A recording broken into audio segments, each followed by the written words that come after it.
Today in New York City is not unlike many days in the life of John Orozco from the Bronx in New York. It's about overcoming adversity, and his road to this American Cup is a lot like the streets of New York, filled with human potholes. I just want to say thank you to everyone that came here. Family, friends, you're all family. It wouldn't have been possible without every one of you. Oh, I love him. I don't have to act like I love him. He knows I love him. I totally embarrassed him. Gymnastics in the Bronx? It's basketball, it's football, it's baseball, soccer. I didn't really have that many friends. Kids were not accepting around me. When was the last time anybody from New York has gone into gymnastics? It's not a choice on the table here in the Bronx. It's just not. Obstacles. John Orozco knows almost every one. Start with where he's from. The Bronx? Are you kidding? Next came money. For the first 3 years, we were making out okay. Then we started falling behind. He would hear us talking about the mortgage and paying and how we were going to make the bills. And he went to the gym and he asked the owner and the coach, can I work? I knew we were struggling. You know, that's not something kids should know. Whatever I can do for my family was the main priority. And he got in the car and he said he had that paid mortgage. What'd he do? For him to step up that way, it was big. It's still big, you know? We don't have riches, but we have a great family. As John moved up the ladder, the progression was impressive. But then, on a very important day, he had to deal with life.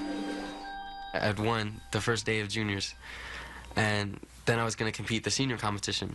I got the phone call from my oldest son, and he said, something's wrong with Dad. I picked up the phone and said, Dad, what's wrong? And he says, I might not be here when you get here. They said, you probably won't make it back in time. It's bad. You know, my dad had a stroke when I was out there competing. So I told him, he says, let's go home. And I said, your father will want you to finish. John was such a professional, you would have never known. He was just out there, he did what he had to do, and that was it. I won the all-around competition. I dedicated that to my father. And looking at him now, it's a remarkable recovery. In the end, it was good. John just learned to be a stronger person for it. John's rise was a dream, driven by the sport, but supported by world championships and the Olympics. Then came the pain. 2010 rolls around, competing in my first senior national meet. Everything was going great, you know, in the competition. So I went to do my vault, and I felt something wrong immediately in the air. I landed. I took one step. I said, wait, what was that? I tried to take another step. I said, oh, no, this is bad. When I saw John sit down, I knew it was bad. They confirmed that I had a 90% Achilles tear. I worked so hard for this, and this is what happens. Why? I told him, you know, John, Father made it, you can do it. You can't quit. I never quit on you, you can't quit on me. I got hurt. There's nothing I can do about it. I said, you know what, I'll just improve on the weaknesses that I had, not involving my foot. I had work to do on pommels. If he hits this routine right here, he is going to be on the 2011 World Team. I think that does it. I'm finally here. I'm finally where I want to be. Finally made the team. I finally medaled at the Visa Championship senior competition.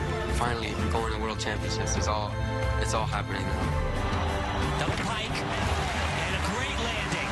This is going to move him on. I can't thank you guys enough. This is why I give it everything I have, not only for myself, but for everyone that's helped me. I'm not going to let your efforts and my efforts, you know, be in vain. So, thanks.